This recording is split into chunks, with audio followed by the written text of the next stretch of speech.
यह कहानी एक मेहनती किसान की है।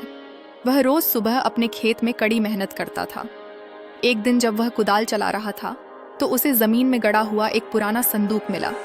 उसे लगा कि उसे कोई खजाना मिल गया है, लेकिन जब उसने संदूक खोला तो वह खाली था।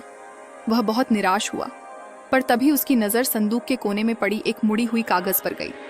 उसने उस कागज को बाहर निकाला और पढ़ने लगा। कागज में कुछ ऐसा लिखा था जिसे पढ़कर उसके चेहरे पर बड़ी सी मुस्कान आ गई। वह खुशी से झूम उठा। उस कागज पर उसके पूर्वजों का लिखा हुआ एक संदेश था।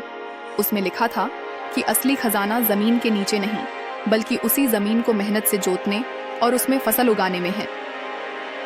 वह पढ़कर किसान को अपनी मेहनत का असली महत्व समझ आ गया।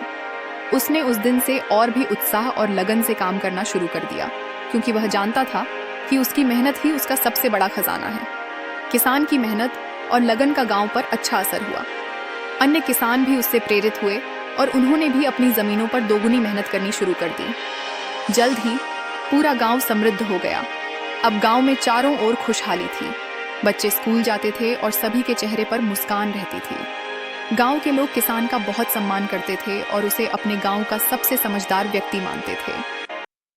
एक शाम गांव के मुखिया ने सभी किसानों को बुलाया और उस किसान को धन्यवाद दिया। उन्होंने कहा कि उस खाली संदूक में कागज नहीं, बल्कि ज्ञान था जिसने पूरे गांव की किस्मत बदल दी।